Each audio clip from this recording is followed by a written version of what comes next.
Estudiantes, ¿están viendo el Power? Sí, profe. Sí, profe. Bien, Sí, profe. perfecto.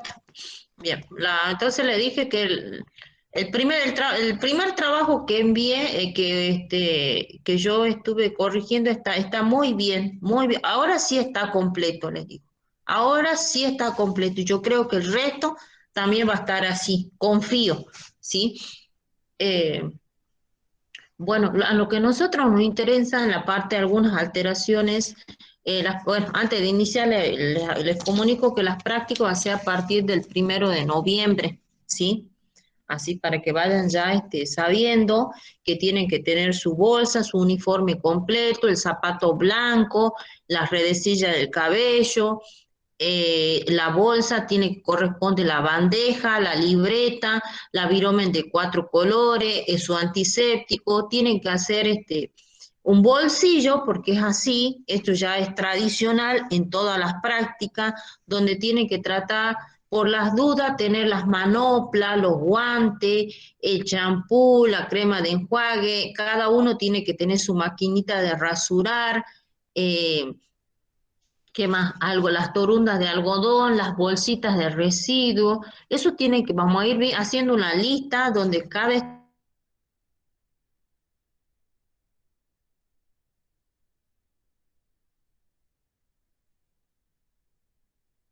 uno va a tener una comisión.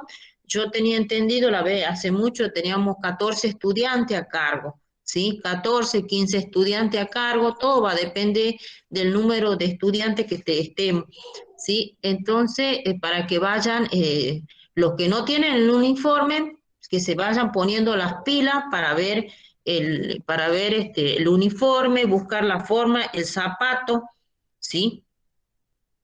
Y acá lamentablemente tienen que tener todo, ya no hay excusa, tienen que llegar a horario, evitemos tener problemas, ¿sí?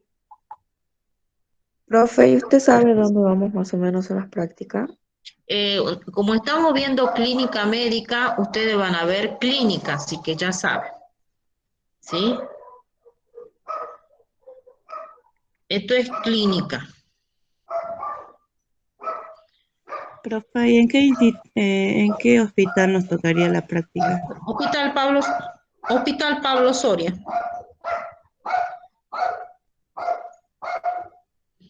Así que vamos a ir al Hospital Pablo Soria. No sé si iré yo, pero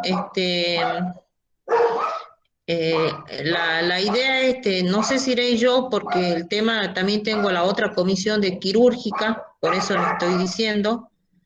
Eh, de todas maneras, igual, yo y el profe Puca no abastecemos para cubrir todas las prácticas, ¿sí? Eh, sí o sí se tiene que buscar otros monitores. Por eso les pido que por favor lean todo el tema de la preparación de medicamentos, porque eso es fundamental a la hora de que vayan a hacer administración de medicamentos. Yo quiero, me voy a tomar el trabajo de hacer el gabinete, llevar ampollas, llevar sonda, llevar eh, para que ustedes, para que sepan diferenciar qué es un frasco ampolla, cómo se tiene que diluir, qué es una ampolla, las drogas. Por eso, si ustedes no leen todo el listado de medicamentos, van a estar perdidos, discúlpenme, pero como eran en procesión, les guste o no, van a estar así. Entonces van a pasar vergüenza ustedes mismos.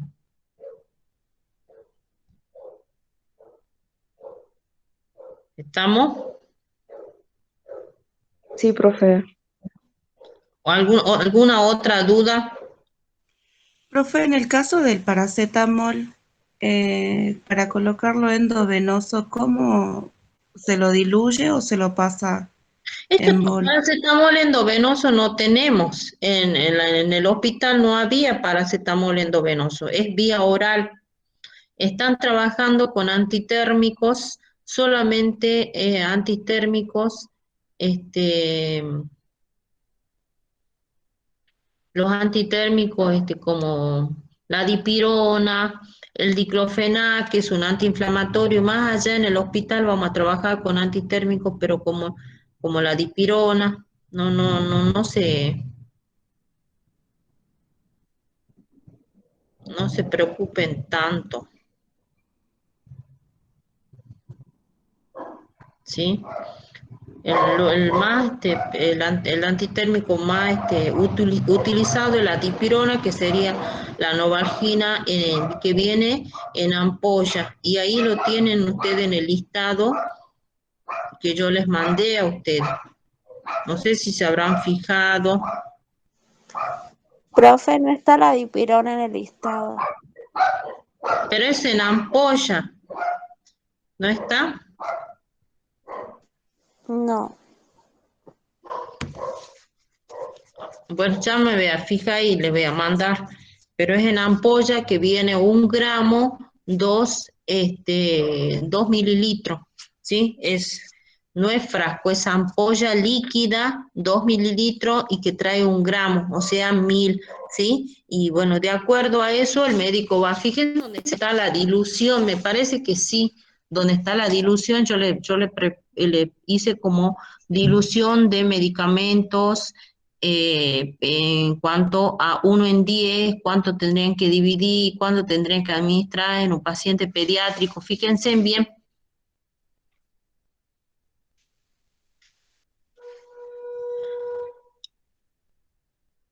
A ver.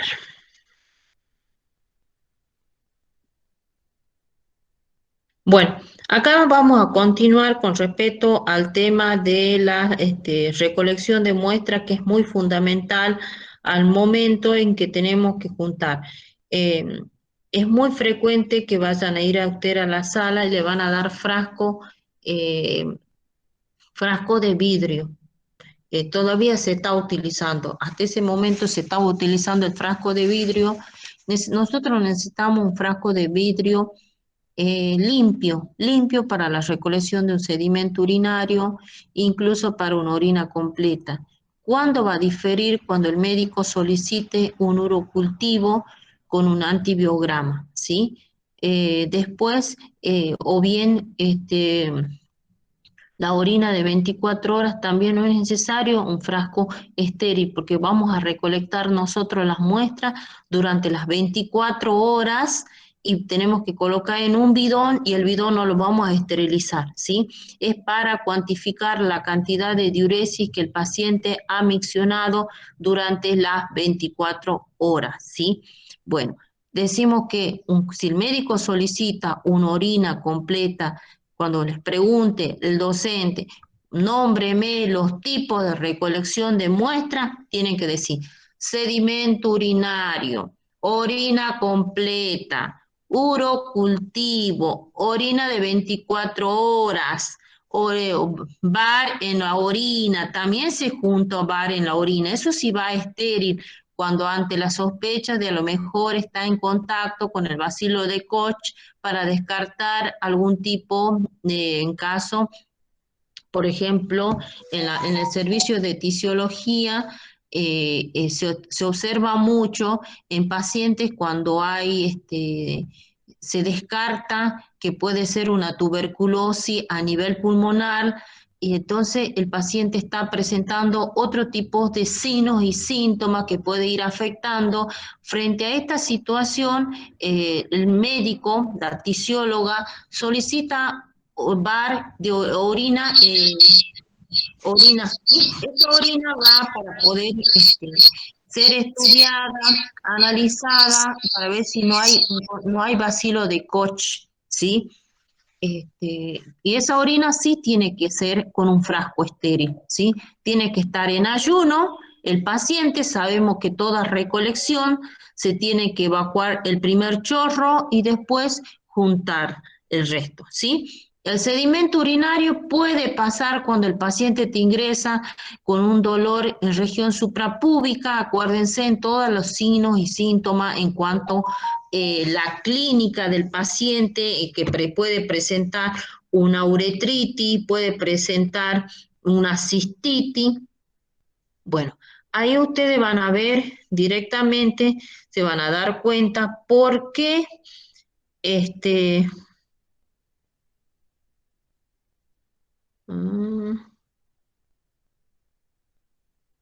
Ahí ustedes se van a dar cuenta porque la diferencia que tiene entre una orina porque el paciente si viene con una cistitis va a presentar disuria, va a tener dolor en región suprapúbica, puede ir acompañado de fiebre, puede tener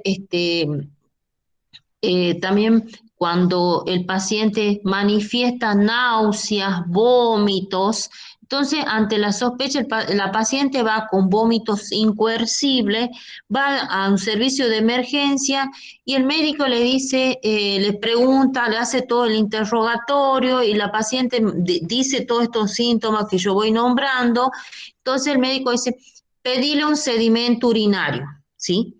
Entonces, ¿va para qué? Para confirmar si hay una leucocitosis en orina ante la sospecha de una itus, o sea, una infección urinaria, una infección en el tracto urinario, ¿sí? Entonces, el sedimento urinario no requiere un frasco limpio, solamente requiere un frasco limpio, el resultado lo vamos a saber como máximo en 2 horas, ¿sí? Por lo menos vamos a tener una buena muestra, ¿sí? O por lo menos que vamos a tener un parámetro para poder decir, sí, esto es un diagnóstico presuntivo, quiero descartar que no sea que si es una infección urinaria. Si entonces sabemos que confirmamos que hay 100%, un 90% de campos cubiertos con una leucocitosis, ya sea por diferentes bacterias, entonces listo, ya es una infección urinaria. Es muy diferente cuando te pide una orina completa. Yo no puedo iniciar un tratamiento porque la orina completa va a requerir que yo tenga que hacer un ayuno que no sea inferior a 6 horas. ¿Para qué? Para verificar que no haya piuria, sangre en la orina, no hay pérdida de bilis por la orina, para conocer la densidad, para conocer el color, el olor, toda la composición. Para descartar todo eso, el paciente debe estar un ayuno, porque si no va a ser los datos totalmente erróneos. Y también requiere un frasco limpio, ¿sí? Muy diferente el urocultivo. El urocultivo requiere un frasco estéril,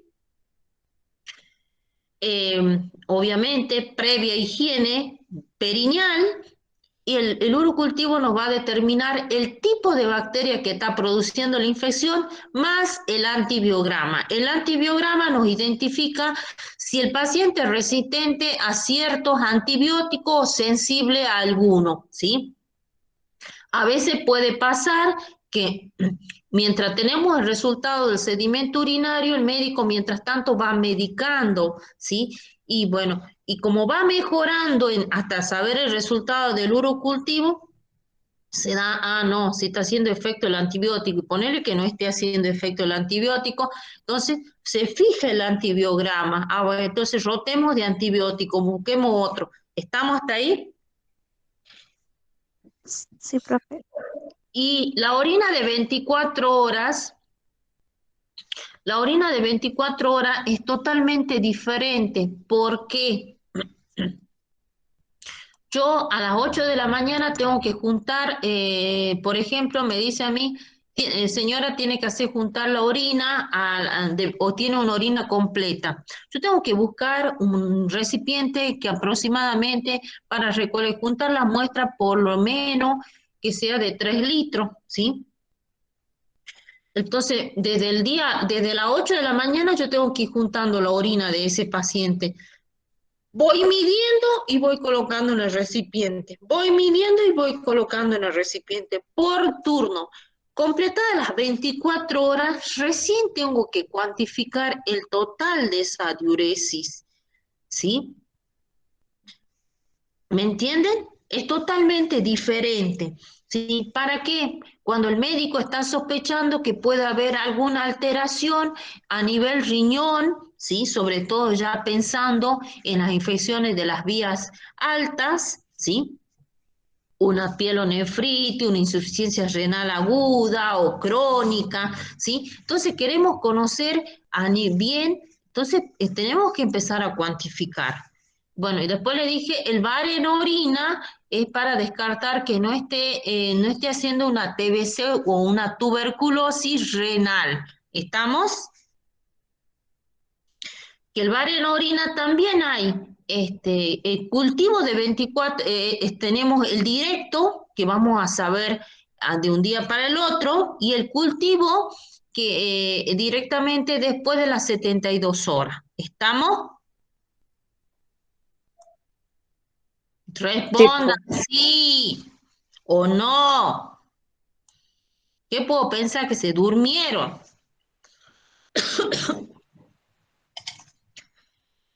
¿Me están escuchando o no?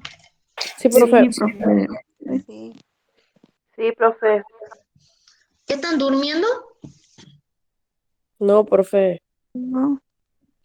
La pielonefritis endovenosa o urografía es un estudio mucho más específico que nos va a permitir, por eso dice urografía excretora, ¿sí?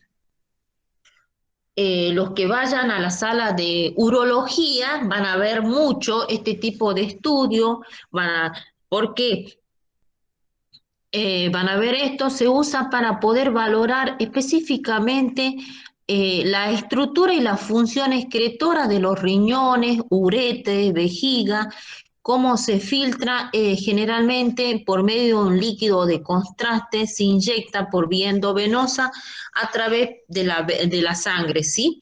Esto nos va a permitir ver sobre todo el tamaño, la forma de los riñones, los cálices, la pelvis de la uretra, ¿sí?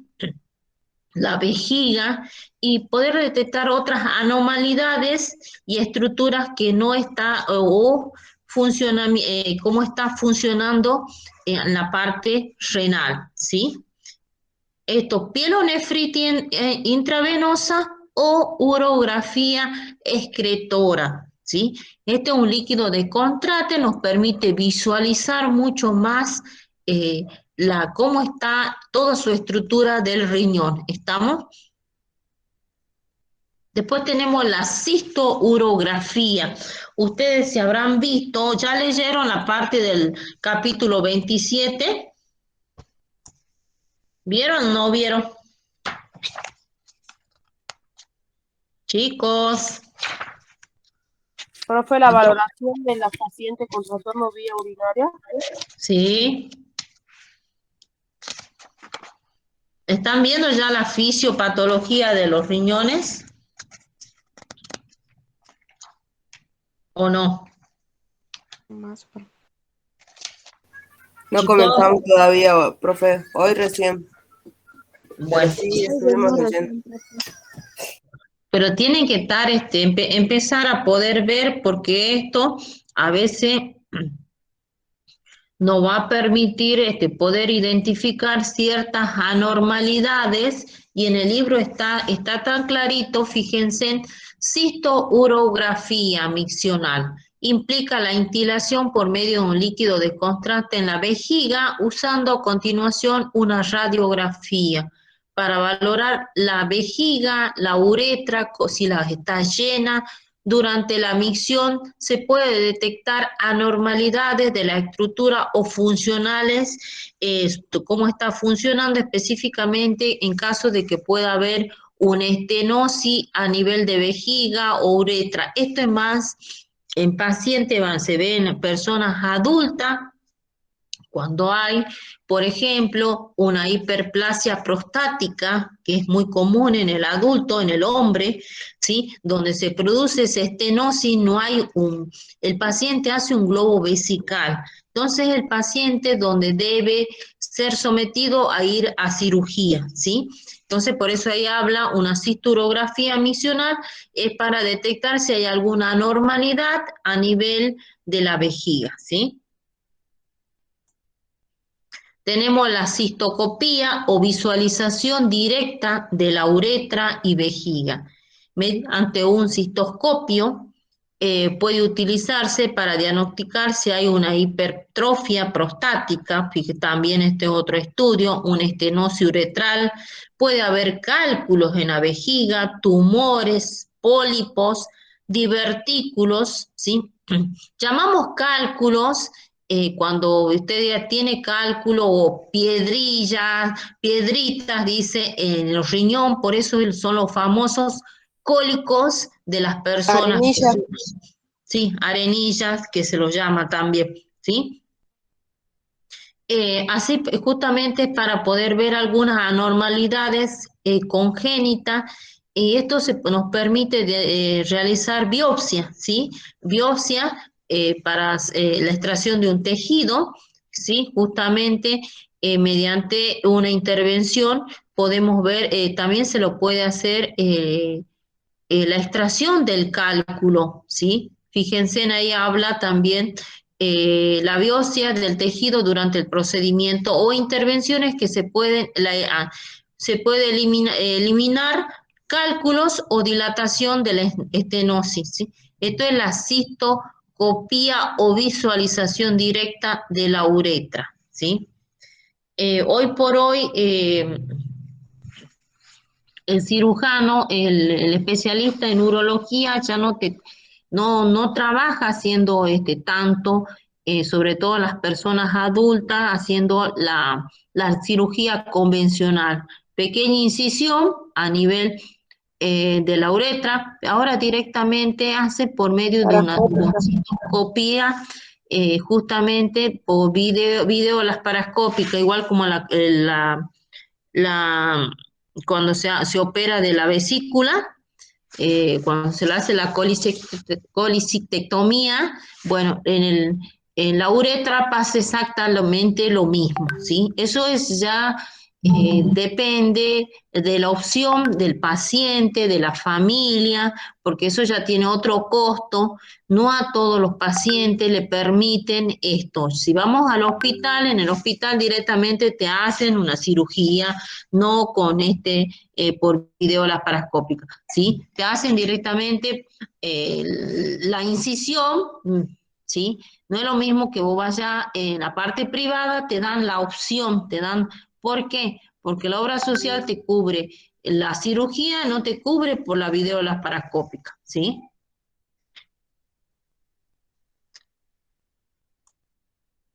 Después tenemos la ecografía Doppler. La ecografía renal nos permite también visualizar toda la estructura, una radiografía simple de abdomen, una tomografía, ¿sí? Bueno, si queremos ver también la función en cuanto a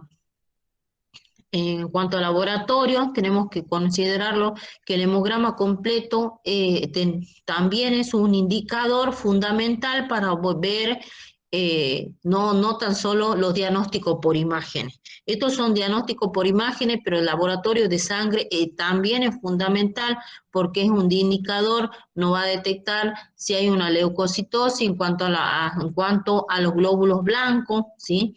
En cuanto al hematocrito, si está cursando una anemia, la hemoglobina que tiene relación con el hemograma, con el hematocrito y la hemoglobina.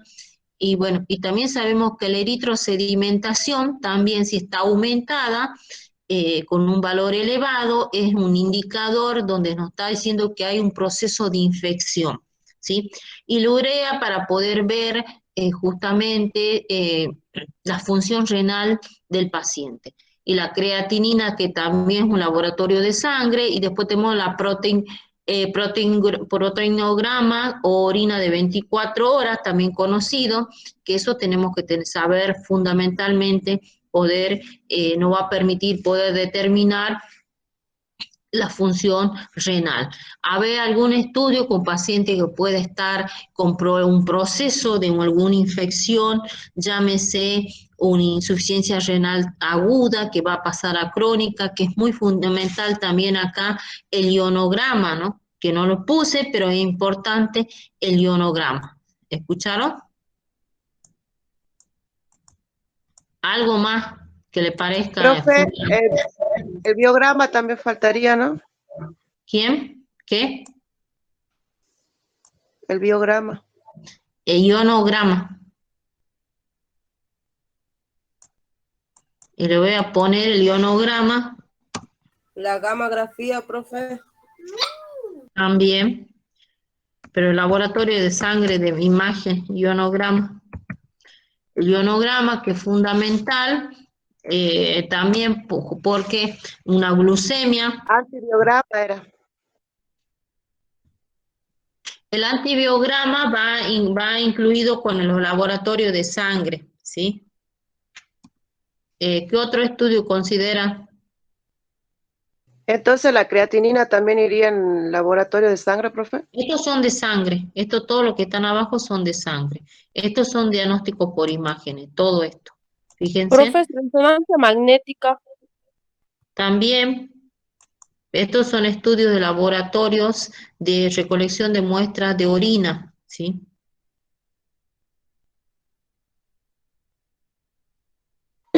Profe, vuelvo un ratito a la imagen anterior, no pude capturar. Ahí está. Gracias, profe. Estos son, hasta acá son de imágenes, ¿sí? Algo más que ustedes consideran que sea importante acá, que pueda haber relación, haber un laboratorio de sangre que es fundamental,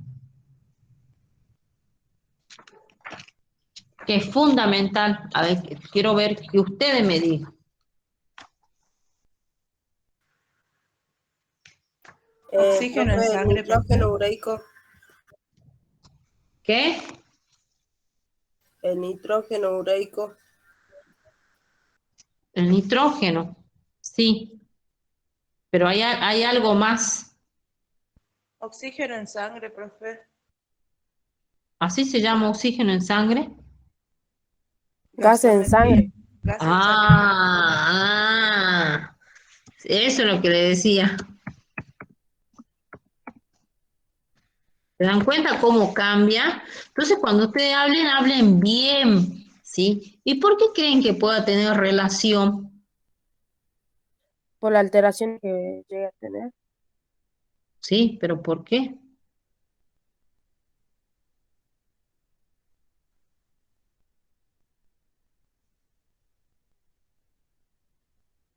¿Por qué?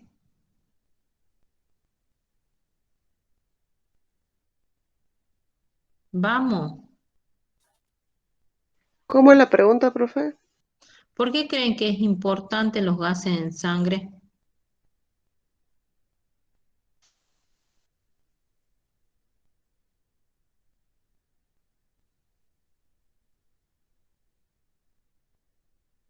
Porque se mide el pH. Bien. ¿Sí?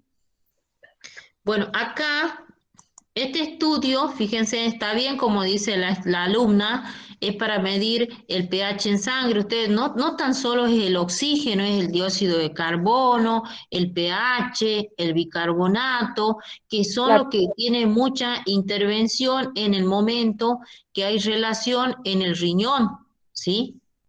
¿Estamos? Este estudio acá habla de la citoscopía. Sí, la citocopía, fíjense, a ver, ujú, este,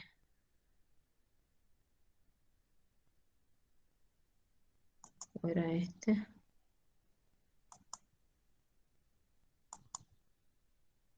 Bueno, no sé, no lo vi ahora.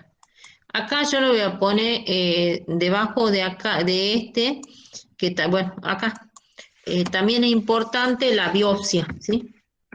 La biopsia, sobre todo acá está, a ver.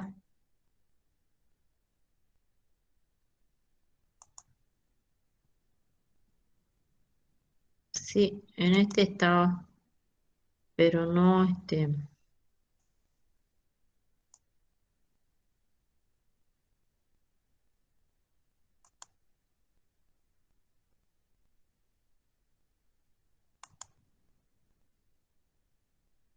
ve Ahí acá. está, profe. La cistoscopía para obtener biopsia del tejido, o sea, biopsia también puede ser en caso de una. Le pongamos igual acá biopsia de riñón, biopsia renal, ¿sí? Para que tengan ustedes presente, estos son estudios complementarios cuando acuérdense a nivel baja y alta, ¿sí? Es muy fundamental. Bueno, está la ecografía renal, estarían todos los estudios y después ustedes me van a... Después hay otro estudio específico que el médico hace. Fíjense, ahí hablaba de cuando el médico hace una extracción del cálculo, ¿sí? Fíjense bien, lean bien en caso de que el paciente presente ese tipo de alteración, ¿sí? Sobre todo los pacientes cuando el cálculo queda en el conducto renal y sufre sobre todo mucho dolor. Los cálculos renales, hace de cuenta que son similar a un dolor de un parto, ¿sí? Es increíble cómo el paciente se encuentra doblado en cuatro del dolor que presenta, ¿sí? Se trata de utilizar todos los psicofármacos para poder, tranquilizar al paciente porque es bastante complicado. ¿Estamos?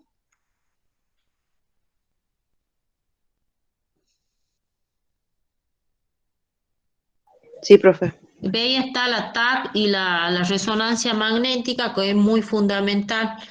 Bueno, esto porque capaz que no le puse acá. Tomografía, pongo así. Y lo otro es una resonancia magnética, ¿sí?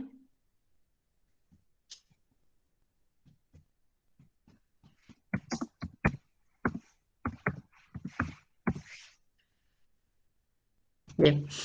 Entonces son todos estos estudios más complejos que podemos realizar al paciente. Pero no sé si tocar esto. Sí, es poquito. Veamos un poquito alguna alteración que puede presentar acciones de enfermería, alteración en cuanto a la eliminación en la relación con la presencia de microorganismos en el tracto urinario. Yo lo que sí, yo lo tenía para mandarle a ustedes. En el libro no figura. En el libro no figura, quería mandarle las terminologías y parece que llega un momento que se me borran todas las filminas, que por eso no las tengo. A mí me parece algo interesante y yo empiezo a captar, saco de un lado, saco del otro, porque eso es importante que ustedes conozcan qué es disuria, qué es poliquiuria, qué es poliuria, qué es anuria, qué es hematuria, qué es piuria. Esas son terminologías específicas de la orina, ¿sí?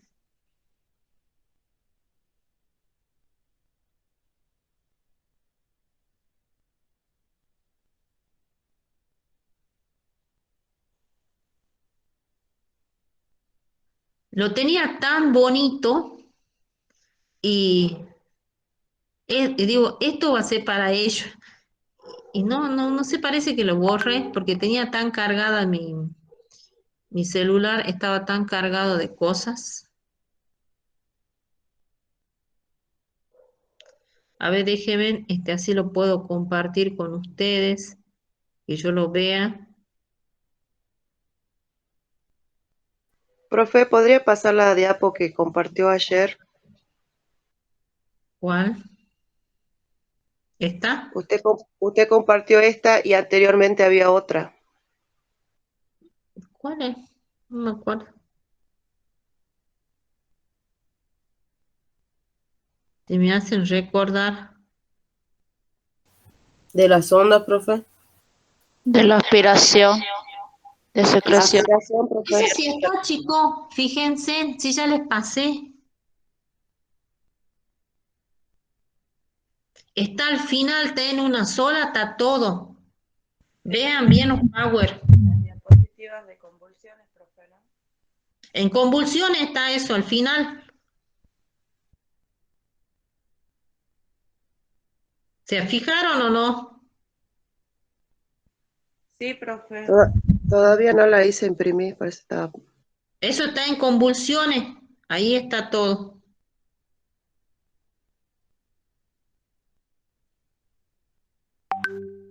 Chicos, he perdido mi tarjeta. Aunque pueden creer que estuve buscando mi tarjeta hasta la 1 de la mañana y no la encontré. Profe, Y esta mañana para completar me levanto temprano y sigo buscando mi tarjeta y no la encuentro. debajo de la cama, profe.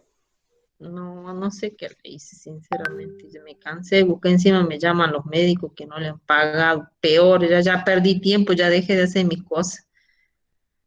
Dele, buscar y buscar y buscar. Sí, profe, sí está al final de convulsiones. Sí, Recién me ahí fijé está. bien. Sí, sí, sí, sí, ahí está. Estoy buscando esa filmina que me pareció interesante darle a ustedes. Este, yo estuve sacando, ya me fijé en un documento donde lo voy a hacer por separado.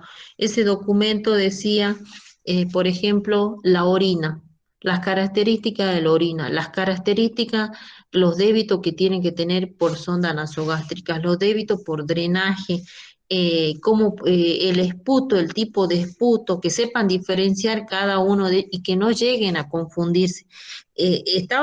Lo tenía todo, ya lo tenía preparado, pero no sé, parece que le borré. Justamente decía yo, este me parece interesante porque todos los años los errores de los estudiantes y yo no quería que ustedes tengan en esto, entonces que les voy a dar clarito para que puedan ellos saber diferenciar entre uno y otro. Si no, igual lo voy a volver a confeccionar para que puedan ver esto, ¿sí? Bien. Bueno, sigamos nomás. Después voy a buscar y lo voy a dar. Alteración de la eliminación en relación con la presencia de microorganismos en el tracto urinario manifestado por la misión frecuente y el olor en la orina. Esto nosotros podemos ir detectando porque nosotros vamos, paciente que presenta una sospecha de una itus, a pesar de los signos y síntomas que presenta, la orina tiene un olor muy característico, es mucho más, hay más fetidez, ¿sí? Que una orina normal.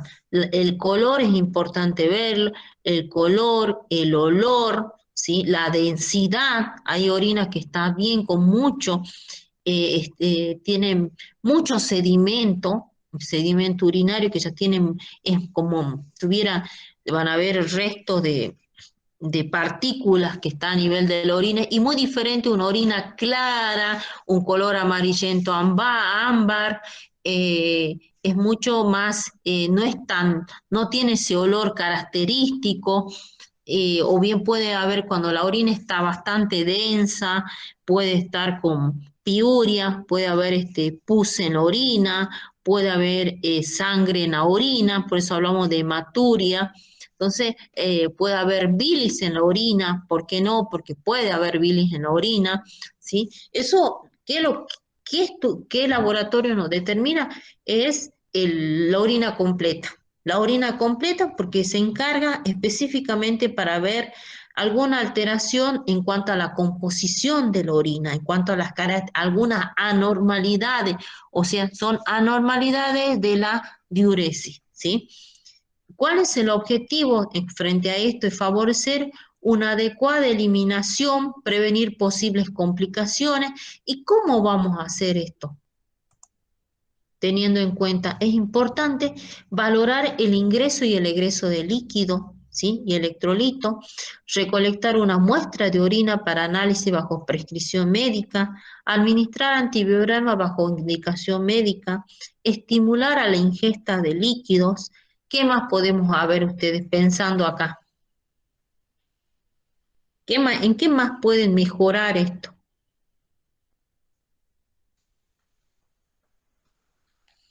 ¿En qué pueden mejorar?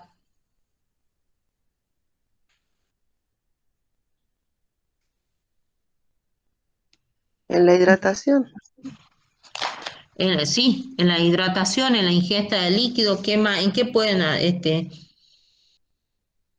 A ver. Equilibrio de electrolitos. Sí, acá valorar el ingreso sería el balance hídrico, la recolección de muestras, la administración antibiograma, la estimulación a la ingesta de líquidos. En cuanto a los alimentos, también es importante. A ver, pensando, ¿por qué en los alimentos? Los alimentos también contienen líquido. Bien, los alimentos también contienen líquido, pero los alimentos, evitemos las comidas irritantes, ¿sí? Acuérdense, para un paciente con disminución de sodio, bajo contenido en sodio, tiene mucho que ver a la parte renal, si un paciente está con acumulación de líquido, eso hay que tener presente. Otro cuidado que es muy fundamental, el control del peso del paciente, puede estar reteniendo líquido. Ujú. Lo que yo, lo que yo no le puse acá, específicamente es los pacientes que cuando presentan algún cálculo a nivel renal, tenemos un estudio que es muy específico, es la litotricia, ¿sí? Es ultrasónica, por medio de un láser, donde el médico realiza la extracción del cálculo, ¿sí? Pero cuando esté en el conducto, obviamente, para esto tienen que hacer un estudio para poder hacer la extracción de ese calculito, porque a veces no es tan, como le diría, no es efectiva, ¿sí? A veces el cálculo también se puede desplazando, pero por eso es importante en pacientes con, específicamente, yo acá tendría que ponerlo como una alternativa, eh, litotricia,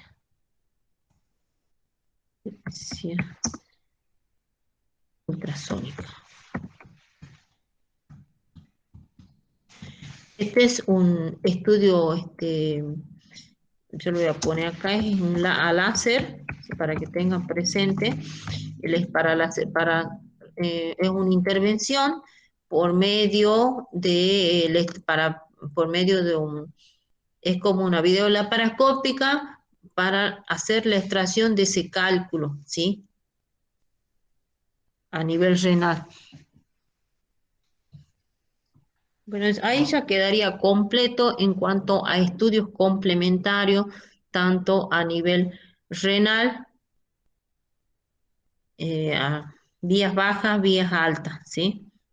Bueno, acá podrían agregar los alimentos, pero por eso les digo que ustedes también vayan pensando en su cabecita, alimentos con bajo contenido de sodio, ¿sí?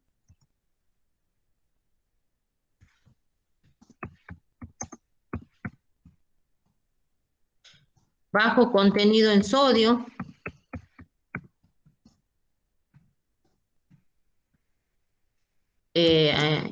Come o, come, o bien evitar bajo contenido sodio o no comer, por ejemplo, comidas irritantes,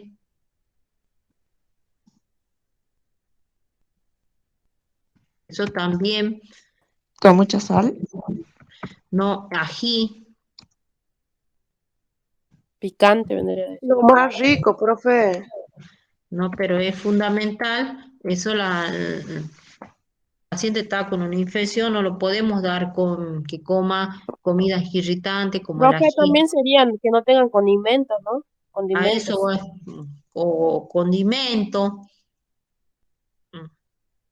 ¿Cómo lo ponemos entonces? Con bajo contenido en sodio, no comer comidas irritantes, le puedo poner así condimento, ¿no? Para que se den cuenta.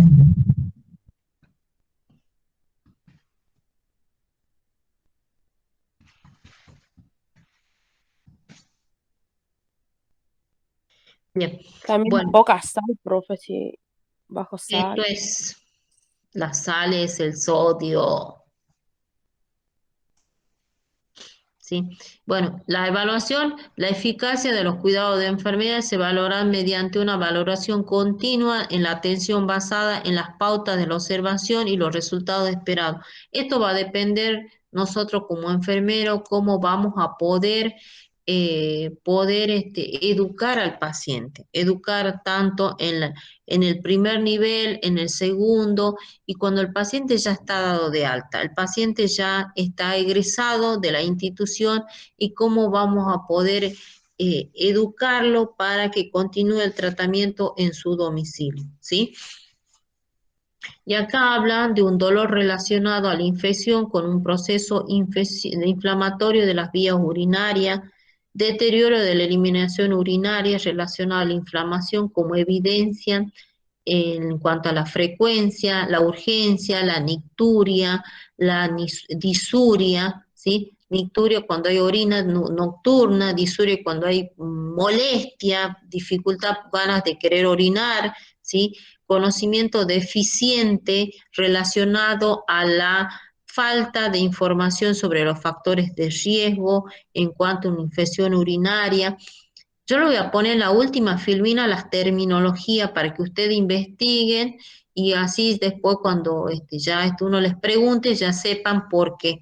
Y bueno, y estos son los tratamientos muy habituales que se presenta el paciente, ¿sí? Por ejemplo, tenemos todo paciente con alguna infección ante la sospecha de una itus, tenemos una ciprofloxacina. La ciprofloxacina viene de 200 miligramos, pero viene diluido en 100 mililitros. Y esto se debe administrar por vía endovenosa cada 12 horas. Ojo, ¿no? Que la ciprofloxacina también viene en presentación en comprimido, ¿sí? Y también viene en endovenosa. Cuando tenemos que hacer un tratamiento, el paciente está hospitalizado, directamente se le hace por vía endovenosa, ¿sí? Para que ustedes sepan. ¿Y esto se cuantifica en el balance hídrico? Sí. Bien. Y después tenemos la familia de la cefazolina. La cefazolina es de 1 gramo, se diluye en 5 mililitros y se le puede colocar cada 6 horas. Tenemos dentro de esta, también tenemos la, Profe, ¿también no iría la cefalixina? y eso le iba a poner la cefalexina. ¿Y la cipro, que no estaba fuera de circulación? ¿Ah? ¿Que no decían que la ciprofloxacina ya estaba fuera de circulación? O sea que ya no la iban a... ¿La siguen utilizando? Sí. ¿La cefalexina es para las infecciones, profe? Sí. O sea, son antibióticos, tenemos la cefalexina, esta viene en presentaciones de 1 gramo, eso tengan presente. También tenés esta, la cefalotina.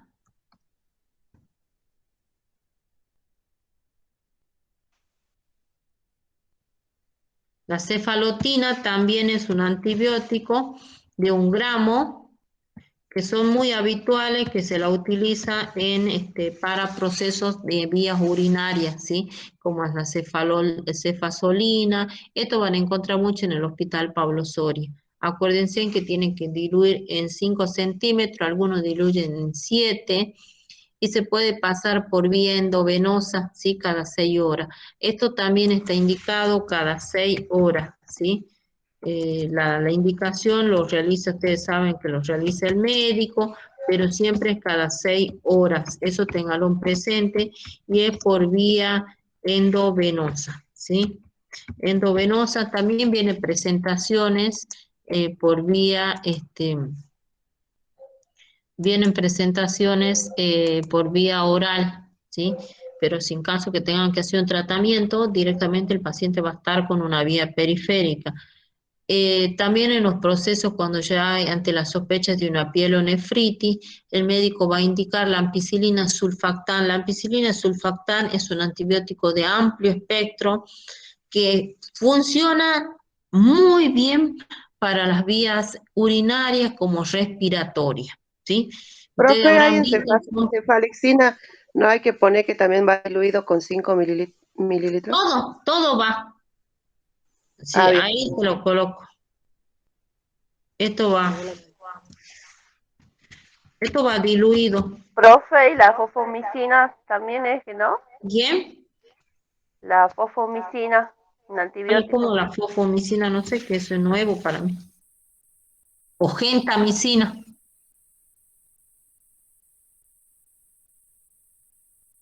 Monurol creo que era la droga. No lo conozco porque nosotros estamos trabajando mucho con la ampicilina sulfactán. En el Pablo Soria también van a ver eso, van a ver la ciprofloxacina.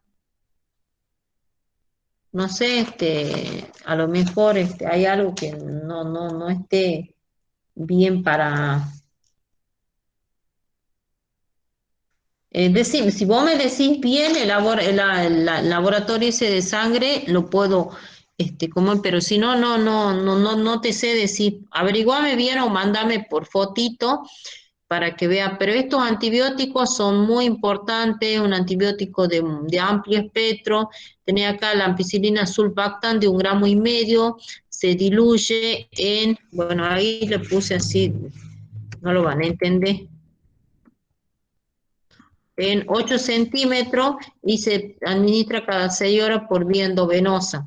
Después te pueden indicar un analgésico, antiinflamatorio, antipirético, es un diclofenac cada 12 horas, la dipirona en caso de que el paciente presente fiebre, porque el paciente está con un proceso de infección, puede indicarte cada 8 horas, y la ranitidina, que es un protector hepático, que eso sí dijeron que ya se está por erradicar, pero le digo, en el mercado todavía, en la parte hospitalaria y en el privado se sigue utilizando la ranitidina.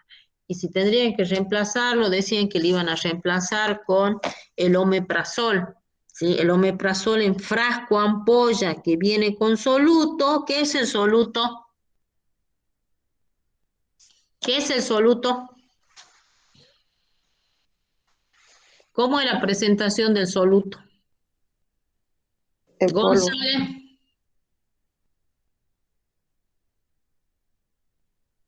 Nieva, Ruarte.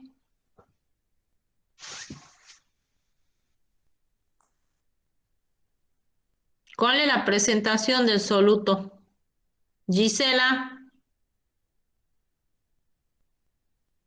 Tatiana, García. ¿Qué ha pasado? ¿Se han dormido? ¿Que están calladitos? En franco apoya, profe. No, pasa que mi celular está mal y yo cuando quiero apretar se sale. Estaba en mi pantalla, yo no me quiero preguntar a la mamá, ni mamá ni le va a decir que mi celular está loco. En frasco, en ampolla, digo. Sí, en frasco ampolla, ¿sí? Viene en frasco ampolla, que yo le dije que el soluto es el polvo, es el polvito que viene ahí que requiere la dilución, ¿sí? Igual que la ampicilina sulfactán viene en frasco ampolla, pero viene con el polvo. Nosotros necesitamos para diluir, necesitamos el solvente, el líquido. El Solución omeprazol. fisiológica también puede ser, ¿no? Sí, pero el omeprazol viene con su frasco, en alguno, no en todo, ¿no? Vienen con su frasco específico para hacer la dilución, ¿sí? Y a veces cuando ustedes vayan a la sala se van a dar cuenta que hay omeprazol y que el médico va a indicar solución fisiológica más 5 o 4 frascos de omeprazol. O sea, tenemos que diluir los 4 frascos y esos 4 frascos tenemos que colocar en la solución fisiológica llena en 500 mililitros. Y a pasar en gotas, le puedo decir, a 7 gotas por minuto. ¿Estamos? O sea, un frasco va a durar 24 horas. Estas son indicaciones que son muy frecuentes que ustedes van a ver en la sala.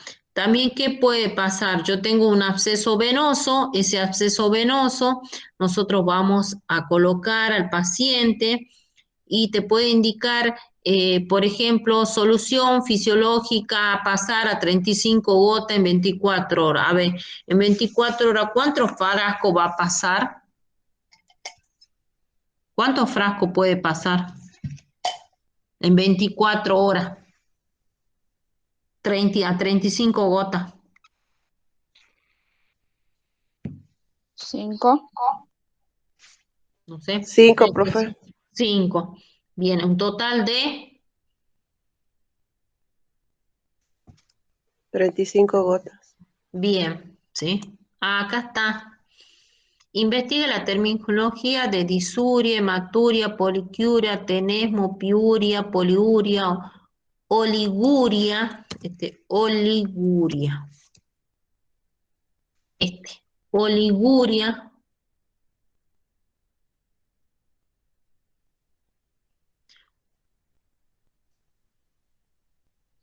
bueno, sí, este va a ser para usted, ¿sí? Bueno, así.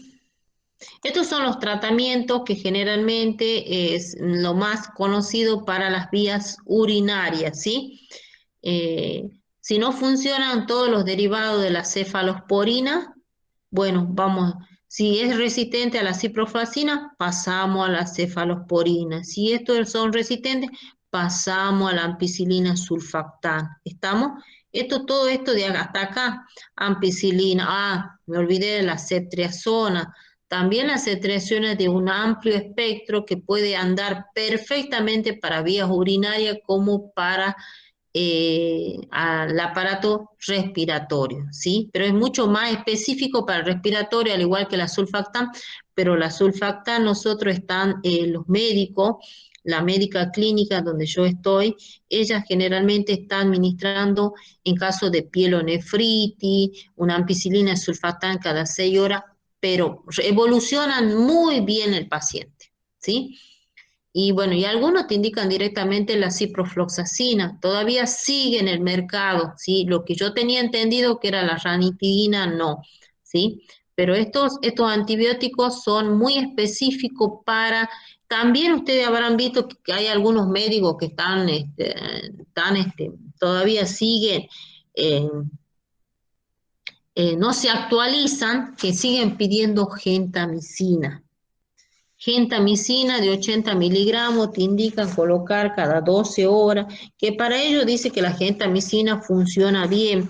Ustedes saben que la gentamicina es nefrotóxica a nivel de los riñones, siempre se debe diluir, generalmente pasar en 100 mililitros.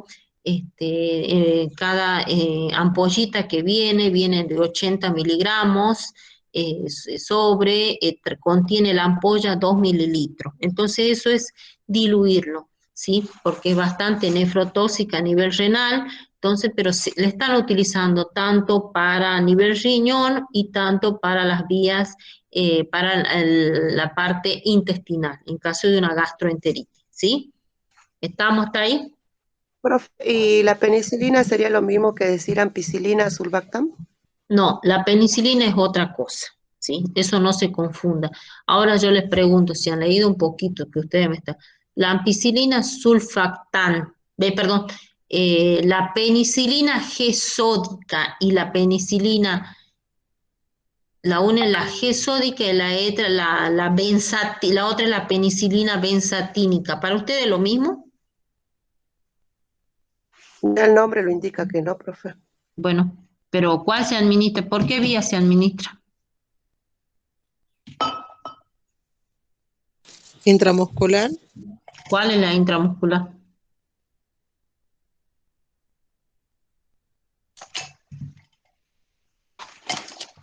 La G sódica, profe.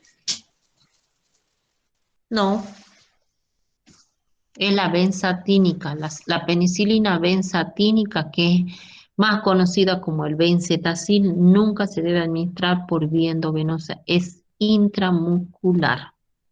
La penicilina G-sódica, esa sí puede administrar por vía endovenosa o por vía intramuscular, mientras que la penicilina benzatínica o benzetacil es por vía intramuscular únicamente. ¿Estamos? Sí, profe. Anote, no se olviden para toda la vida eso, para que ustedes no vayan a cometer errores, ¿sí? Eso no sé, son cosas importantes que ustedes tienen que evitar cometer los errores. Yo le conté la mala praxis que pasó con la enfermera que estaba haciendo reconocimiento, ¿sí? Hoy por hoy esa enfermera debe ser que hasta ahora no sé si está desapareció. Yo no tuve la dicha de conocerla, pero estuve trabajando en el servicio. Justo fue ese día que yo no fui a trabajar, ¿sí? Pero pónganse a pensar, yo no sé, y si está ejerciendo o no está ejerciendo, quedó con ese temor. Bueno, si tiene un poco de cargo de conciencia, ¿no? Por eso les digo, hay cosas que ustedes, uno transmite transmite mucho, sobre todo eh, nuestra experiencia, y esta experiencia que sea en forma constructiva, ¿sí? Para poder mejorar ustedes, justamente, ¿sí? A veces de las experiencias, a veces el estudiante les quedan, porque a mí me pasaba, yo tenía mi docente, que yo salí de la Patterson, entonces ella nos transmitía muchas cosas. Entonces eso por ahí que te hace a que vos te empieces a formar en formas muy cautelosas también, pero para eso tenés que leer, leer, leer. Lamentablemente enfermería es todos los días hasta que uno va viendo. Yo les digo que hasta el día de hoy yo sigo estudiando, sigo estudiando. No crean que me olvido y ya está, porque puede haber cosas que se nos puede pasar por alto. Todos los días estudiar, todos los días uno aprende algo nuevo, ¿sí? Aprende uno nuevo del colega, sobre los errores que cometieron, volvemos a agarrar bibliografía. Eso nos permite cultivar nuestro conocimiento. La enfermería es así. La enfermería es constantemente, una vez que nos recibimos, es actualizarnos. Los tratamientos se van modificando, a veces no es lo mismo a utilizar lo mismo que fue hace 10 años atrás, que ahora es totalmente diferente, ¿sí? Y todo esto va a depender mucho también. Yo trabajo en un hospital de baja complejidad, en un nivel 2 que creo que va a pasar a nivel 2, pero me gusta a mí ir a un hospital de alta complejidad porque la mirada es otra. Mientras que también trabajo en otra institución privada donde eso me permite a mí actualizarme, por eso es que a veces yo estoy constantemente en la parte operativa porque yo veo, esta patología va, esta no va, veo pacientes postoperados, preparo al paciente preoperatorio, estoy en la instancia postoperatoria, entonces constantemente uno está actualizándose, si bien en la parte pública no estoy cumpliendo específicamente la parte operativa, ¿sí? En este momento estoy ejerciendo la parte de conducción, pero quiero dejar la parte administrativa porque me desgasto mucho, eso es la verdad, me desgasto mucho. Prefiero hacer operativo, que veo que va a ser para mí mucho más beneficioso porque estoy constantemente actualizando, estoy trabajando en cuanto a la parte de la destreza, en las canalizaciones. A mí me encanta manejarme mucho con los diferentes tipos de pacientes, desde el neonato hasta al adulto, ¿sí? Y esto es superar barreras constantemente, ¿sí? Y como le digo yo, la docencia me encanta, es mi pasión, lo descubrí, pero esto es, no quiere decir que la parte operativa tampoco. Yo creo que la docencia, si bien es mi pasión, pero también la parte operativa, me encanta asistir pacientes. Y me gusta seguir al paciente porque eso te reconforta, te levanta la autoestima como enfermera, ¿sí? Como enfermera, eso yo siempre les digo yo a los estudiantes, les digo a mis enfermeros que tengo en la actualidad, siempre le estoy diciendo a ustedes, no se olviden, vamos a empezar desde una simple higiene perineal hasta hacer un tratamiento. Y constantemente me enfrento mucho con los profesionales médicos. Les digo a los chicos, pero ¿por qué me enfrento? Porque uno tiene conocimiento. Yo no puedo ir y tirarme a la pileta, discutir algo, tirarme como si nada a la pileta sin agua. Obvio. Yo voy con fundamento y por ahí el médico por ahí se frena mucho, como que saben bien que yo siempre le digo, yo defiendo lo que está dentro de la ley. Lo que es indefendible no defiendo. Ellos me conocen los enfermeros. Siempre en cuanto que está dentro de nuestra competencia profesional, yo los defiendo hasta morir. Así. Y ellos, y los profesionales, ¿cómo será que saben cómo uno es? Y lamentablemente tienen que bajar la cabeza porque yo les digo, ¿quiénes van a perder? Son los médicos, nadie más. Nosotros hacemos la fuerza. Y así, gracias a Dios, así con esto, por eso le digo a los, ayer justamente estuve con un grupo de enfermeros y les dije sobre todo nuevo. Uy, tengo otro problema. Estas cosas, por eso ya quiero dejar conducción.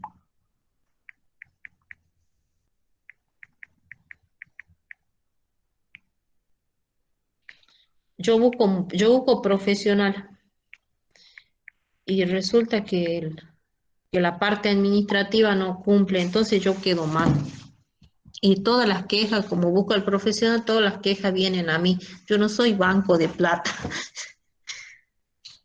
Entonces es importante que ustedes trabajen. Yo lo que le aconsejaba a los a los enfermeros nuevos de un año que son contratados, le decía que a mí me gustaría formar un equipo bien actualizado de enfermería. Basta de que el médico esté criticando que este no sabe, que este sí sabe. Le digo, pero si ustedes conocen todo la organización de este servicio del Job Room, cómo asistir al paciente desde el momento en que ingresa, evalúan hacen la anamnesis del paciente, y ustedes conocen toda la clínica que va presentando y van sospechando que puede ser el diagnóstico del paciente, entonces no tenemos por qué temer.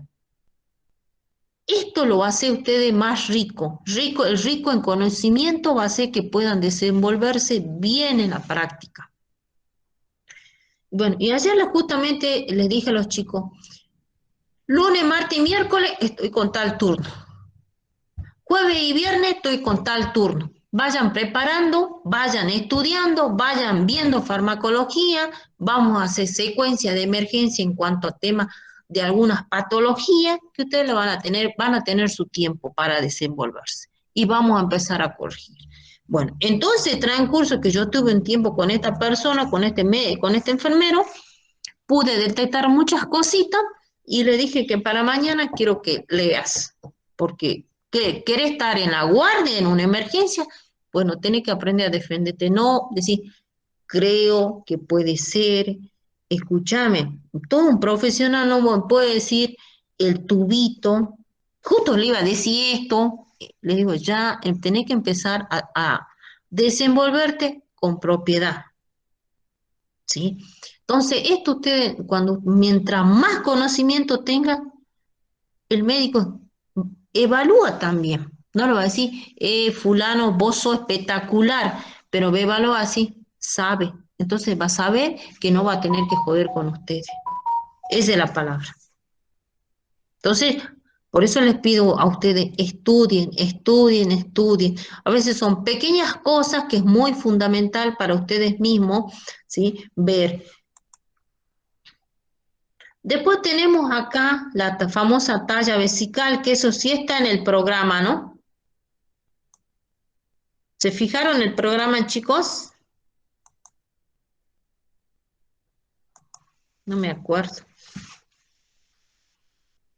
¿Me están escuchando? ¿O se durmieron? Sí, profe, sí, estamos escuchando.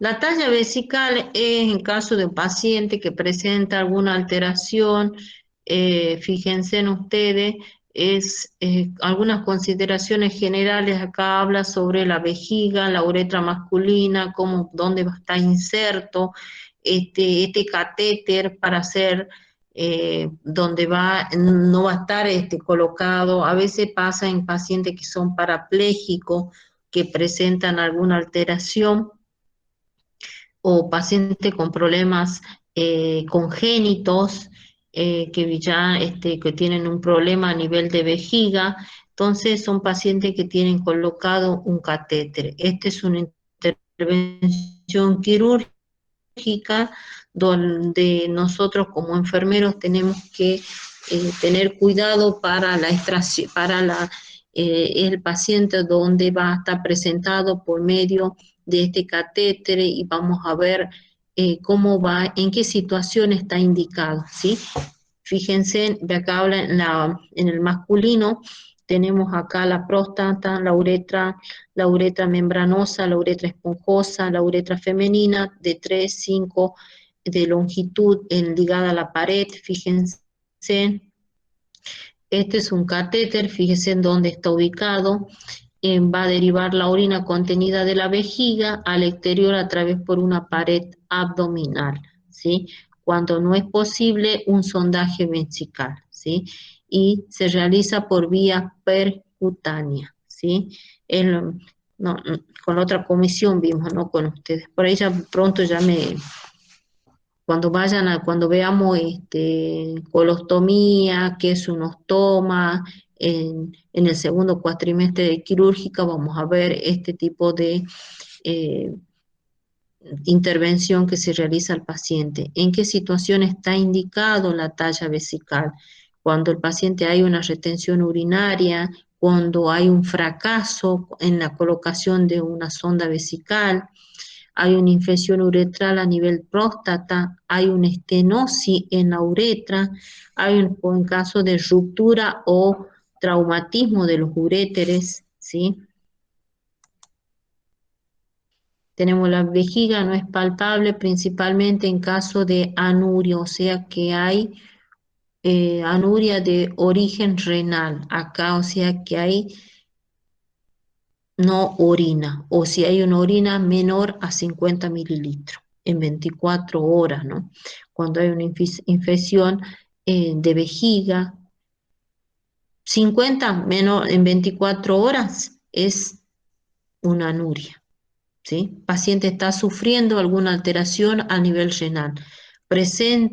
Cuando hay presenta específicamente cicatrices media a nivel infraumbilical. Acá puede ser por alguna tumoración también, que es muy frecuente. Acá, ¿qué vamos a utilizar para realizar este tipo de, porque acuérdense en que es colocación de un catéter por vía percutánea a nivel del abdomen, se utiliza gasas estéreis, específicamente es un intervención quirúrgica, ¿sí? Gasa estéril, solución de yodopovidona, mascarilla, todo el EPP del paciente, para el médico, jeringa, lidocaína, compresa estéril, tela adhesiva, bisturí para hacer la incisión, ese corte se llama incisión, catéter de 30 centímetros, calibre de 14, o sea, habla del espesor, jeringa de 50 centímetros cúbicos. El hilo seda es justamente para, una vez que colocó, insertó, hizo la incisión, tiene que hacer la sutura para poder eh, cerrar ese orificio y que no se nos salga el catéter, ¿sí? Un portaaguja, tijeras, materiales de fijación del catéter. Acá van a ver cómo es la técnica. Confirma la palpación de la vejiga distendida. ¿Qué vamos a hacer? Vamos a rasurar la zona, por una zona donde hay vellosidades, cubre el campo en la región suprapúbica, utilizar guantes y preparar el campo operatorio. Ahí está ubicado. Filtrar la anestesia local, incisión, para eso necesitamos el bisturí, introducir el troca en la vejiga, el troca que decía de 30 centímetros, fíjense, cateterizar la vejiga, volver a comprobar la posición del catéter mediante la aspiración, suturar el catéter sobre la piel para que no se nos salga, contener el catéter en un sistema de conector de orina, colocar el apósito estéril, sujetar el catéter y el apósito sobre la piel y la tela adhesiva. Acá tenemos esta imagen, creo que es mucho más, fíjense en dónde está ya marcado el sitio donde va a ser la inserción de la aguja para colocar una anestesia general. Y acá en la sínfisis, donde también habla dónde se va a hacer acá tenemos el aparato, fíjense, acá el médico está palpando, fíjense en cómo realiza, el famoso trocar, esa aguja que va, es un trocar que va en medio revestido de un teflón.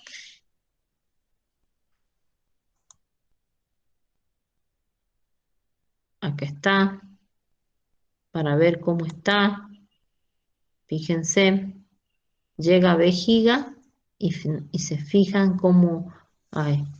¿Cuáles son las complicaciones que puede haber? Es una cirugía corta, sencilla, y puede también tener sus complicaciones. Puede haber una perforación de las asas intestinales, puede haber hemorragia, infecciones quirúrgicas, una decencia de sutura, o sea, cuando el paciente no hay una buena cicatrización, la herida se abre, a eso habla, ¿sí? O ustedes se van a dar cuenta, puede haber neuralgia, puede haber hiper o hipoestasia, cuando puede ser que el paciente, por eso es importante evaluar el sitio donde está la sutura. A veces los puntos solitos se van abriendo y a veces el paciente dice, se me abrió los puntos y necesito que ahora me vuelvan a hacer. Es imposible que lo vuelvan a hacer. Ya se tiene que empezar a hacer la sutura a nivel, específicamente, tiene que ser a nivel,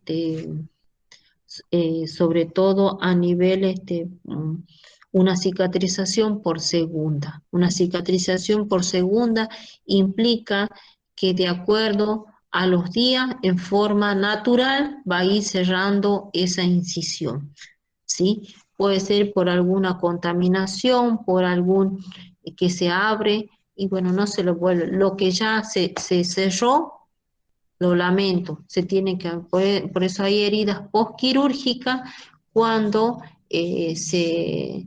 cuando el punto hubo un fracaso y se tiene que cerrar por segunda. La diálisis también está dentro de nosotros, fíjense. ¿Qué es una diálisis? Una diálisis es un proceso artificial que realiza dos funciones principales sobre todo de los riñones, ¿sí? La filtración de sangre y balance de niveles de líquido, eliminando los productos de desecho y de sangre, también agua en exceso. Fíjense, tenemos la diálisis peritoneal. Acuérdense en que es una diálisis peritoneal, se utiliza el peritoneo, ¿sí? Como membrana, ya que tiene agujeritos pequeños que actúan como filtro. El líquido está para la diálisis, fluye hacia la cavidad peritoneal, el catéter se inserta en el abdomen durante una operación menor, ¿sí? Fíjense, tenemos acá en dos tipos de diferentes diálisis.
Disculpen un ratito. Bueno, profe.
¿Saben qué pasa? Que tengo un grave problema.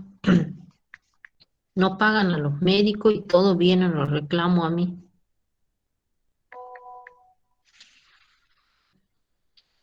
Todos los reclamos vienen a mí. Esto ya me cansa ya. Es que no sos vos, lamentablemente todo viene.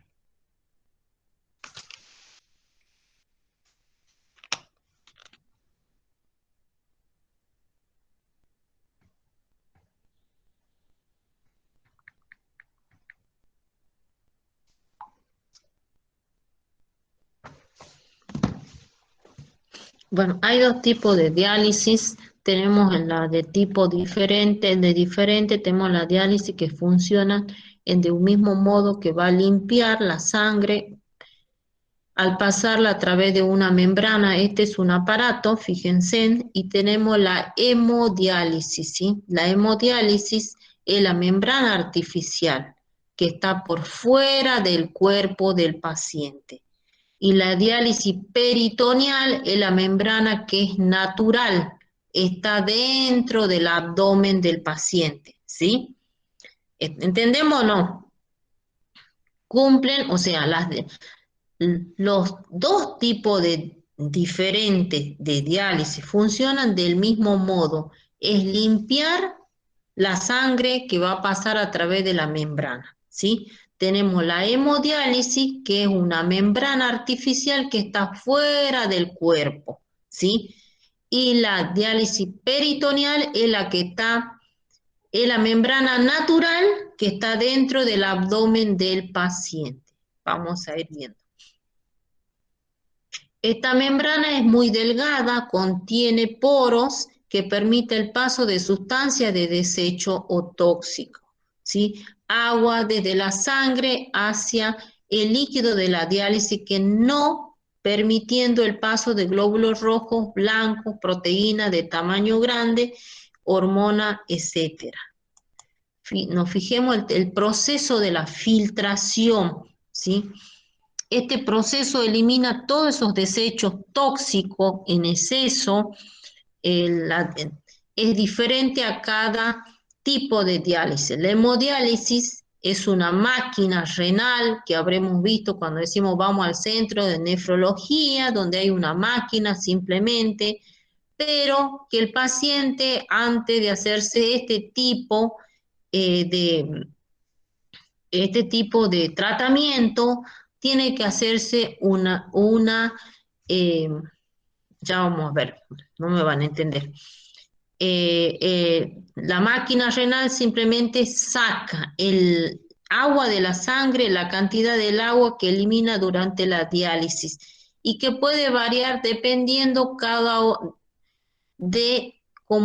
dependiendo cómo está indicado y se va ajustando, ¿sí?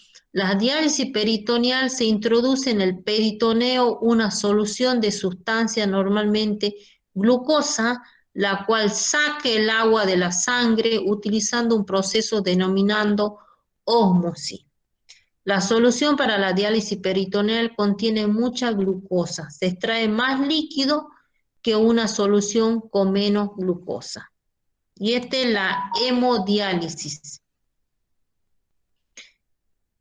Para esto necesitamos, antes de hacer la famosa hemodiálisis, vamos a necesitar hacer específicamente un absceso vascular. Ya vamos a llegar a ese absceso vascular donde vamos a hacer la unión entre una vena y una arteria. Y eso lo hace el cirujano, ¿sí? Ay, Dios la Virgen.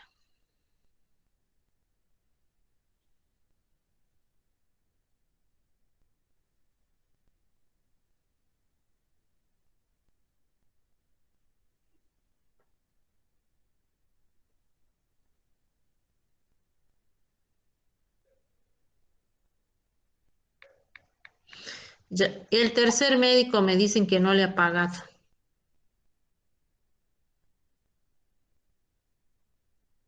Profe, mucho problema, ¿sí? Muchos problemas, ya estoy cansada. Voy a llegar a pelear nada más hoy. Entonces, ¿sabe qué? El tema, la parte administrativa. Tengo una administrativa que no se pone en el lugar del profesional.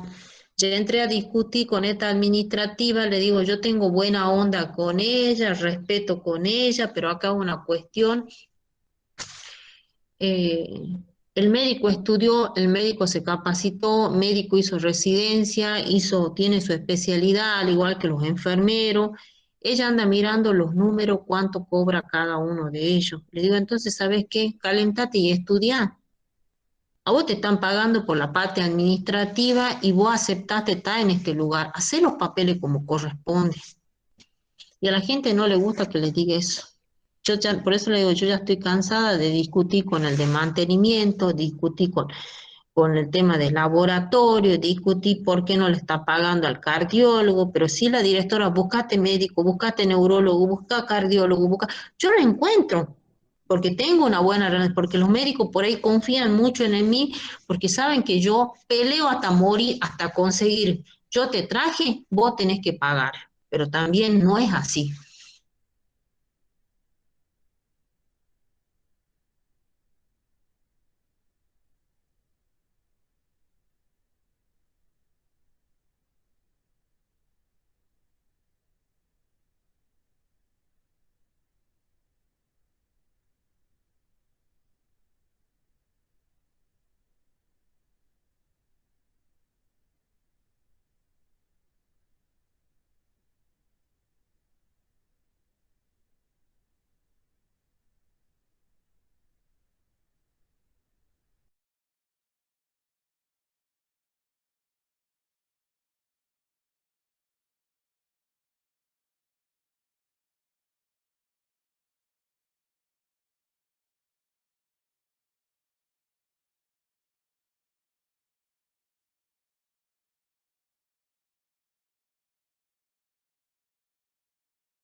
Preparar para una cirugía de absceso, ¿sí?, permanente hacia el torrente circulatorio para la sangre que pueda ser derivada a través de esta máquina de diálisis y ingresarla al cuerpo.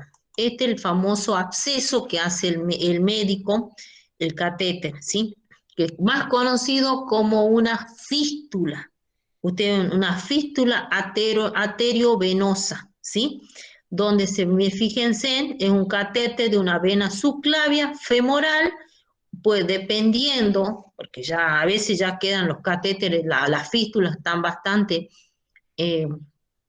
generalmente están deterioradas, entonces van rotando. ¿Sí? Esta es una fístula, fíjense en la unión de una arteria con una vena, ¿sí?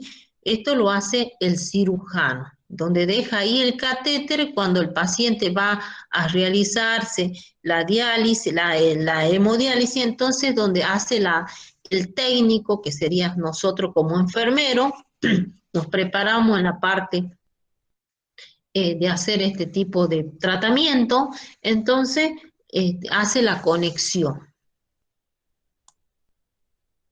Por lo regular, la hemodiálisis requiere 3 sesiones de tratamiento por las semanas, por semana, cada sesión durante 3 a 6 horas. Es posible que se necesite limitar una dieta e ingestión de líquido del paciente para reducir el mínimo la acumulación de los desechos por su cuerpo los días entre las sesiones del tratamiento. Esos son cuidados que hay que explicar al paciente. Fíjense en acá está. Durante el tratamiento se inserta 1 o 2 agujas de catéter, los tubos de plástico unidos, en las agujas se conecta el filtro denominado dializador o riñón artificial, ¿sí? La sangre sale del cuerpo por la aguja y bombea a través del dializador, o sea, a través de esa máquina. Esta es la membrana artificial que retira todos los desechos que están de líquido en exceso, fíjense. Entonces la sangre va limpia, regresa al cuerpo por la otra aguja o puerto insertado de la fístula a través de un tubo hacia el catéter. Al término de la sección se retira ambas agujas y queda el catéter colocado en la fístula, ¿sí? Ustedes cuando vean un paciente que se dializa van a notar que tiene algún catéter. Yo tengo la fístula de la diálisis, vamos a encontrar en la sala. Nosotros ese catéter no tenemos que tocarlo, ese catéter es exclusivo para hacer el tratamiento de la hemodiálisis. No administramos, no colocamos vía, no. Si el paciente consulta por vómito, por diarrea, puede consultar, porque ojo, ¿no? Después del tratamiento, el paciente que se realiza la diálisis generalmente presentan picos de hipertensión, presentan vómitos, presentan cefalea, ingresan por guardia, ¿sí? Entonces, a veces el médico tenés que hacerle un absceso venoso, y bueno, tenés que ingeniarte para canalizarlo, no te queda otra, pero el catéter, la fístula donde tiene, nosotros no tenemos que tocarlo, es exclusivamente para la hemodiálisis. Se puede añadir heparina en la sangre, en el extremo arterial, para evitar la coagulación en el interior del aparato, ¿sí? Pero el paciente corre el riesgo de una hemorragia, fíjense. Puede añadir sulfato de protamina, ¿sí? Es un antagonista de la heparina en el extremo venoso al devolver sangre al organismo, o bien administrarlo en una sola dosis para completar la diálisis. O sea, es preferible, ante todo esto, consultar al médico, ¿sí? Donde hay los centros de diálisis, hay un médico siempre, y siempre los técnicos están capacitados para hacer este tratamiento. Nosotros nos vamos a dar cuenta, nosotros como enfermeros podemos ser parte de este tipo, por eso hay diferentes sectores, diferentes especialidades que nos podemos ir inclinando para hacer este tipo de diálisis, ¿sí? Después tenemos las diálisis peritoneal, esto es a nivel parte interna. Fíjense, la diálisis peritoneal se utiliza el peritoneo como membrana, ya que tiene un agujero pequeño que actúa como filtro. El líquido para la diálisis fluye hacia la cavidad peritoneal. El catéter se inserta por el abdomen durante la operación menor. La membrana peritoneal separa la sangre del dializado. Las células de la sangre son demasiado grandes para atravesar la membrana semipermeable, pero el agua de la sangre es llevada hacia el líquido para el dializador por la glucosa.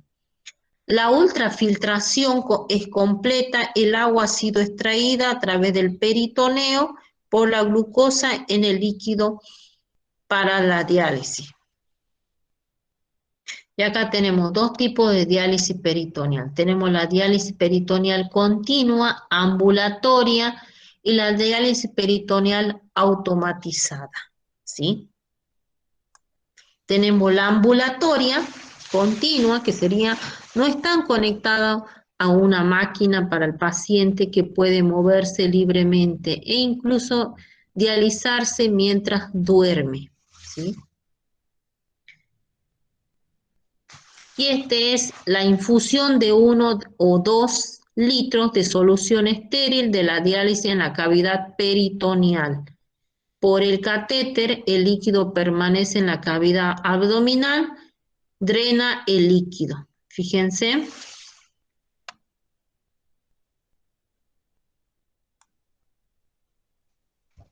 Una vez que se ha completado la diálisis, se limpia el catéter, es permanente, si es permanente, se coloca un tapón estéril en la punta del catéter en forma temporal y se retira y se cubre la incisión con una venda seca, estéril, ¿sí? 3 a 5 veces al día se puede realizar.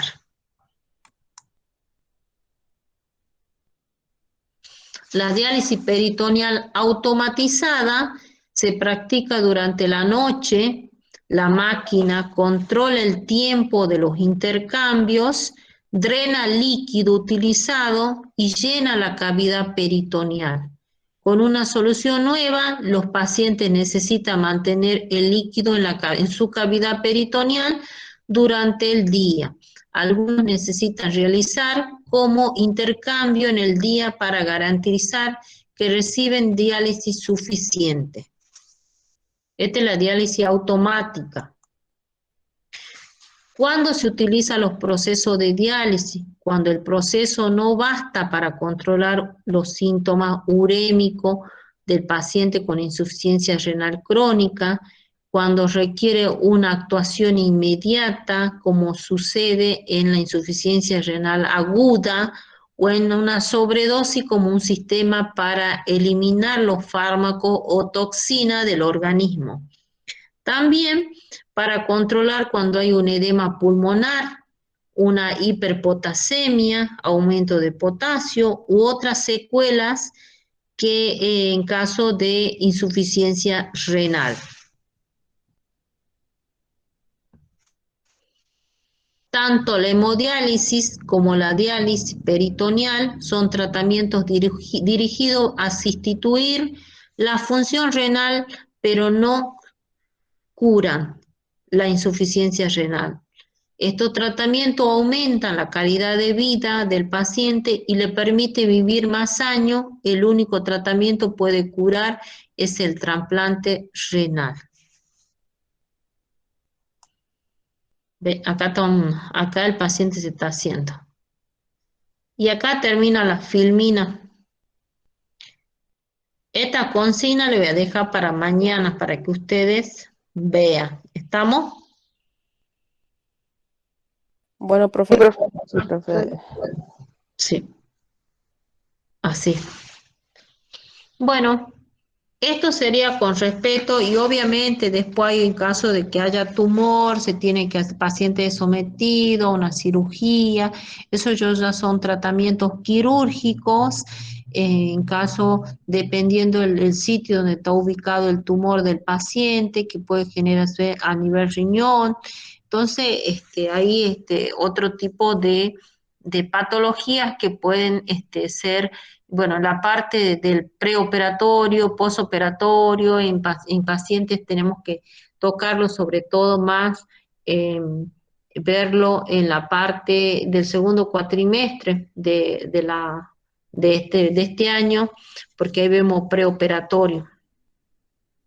Lo que sí me gustaría acá hacer hincapié en cuanto al sondaje vesical, ¿sí? El sondaje vesical es muy fundamental. A ver si tengo tiempo. Yo lo voy a guardar esto. Y creo que sí tengo para que veamos un poquito, porque nosotros vamos a llegar al momento, es el paciente que no puede recolectar orina,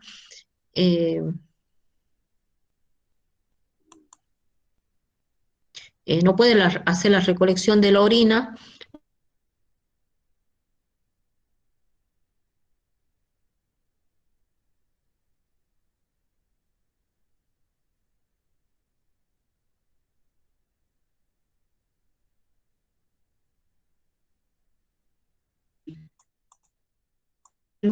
Sonda vesical, ¿o no? Chicos.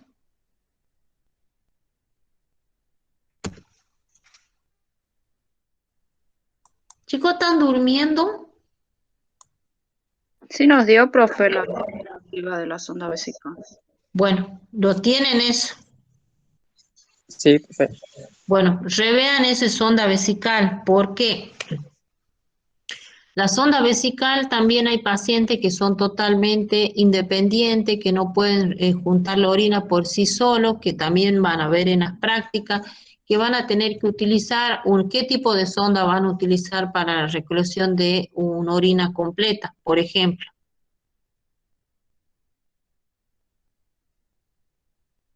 La sonda de Foley. Y si no hay Foley, la Foley es más de permanencia. La Nelatón. La Nelato, ¿sí? Acuérdense en que la sonda Nelato es una sonda estéril, si bien vamos a encontrar es estéril, pero tenemos que hacerla. Y si no hay sonda Nelato, ¿con qué?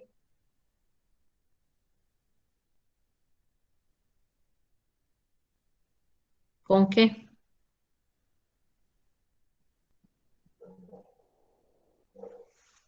¿Con qué vamos a...?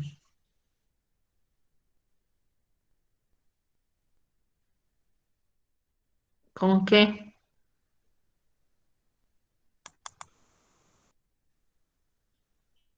¿Con qué vamos a trabajar? Con las de catéter, porque a veces si van ustedes a la sala, el médico le va a dar el catéter a ustedes, ¿sí?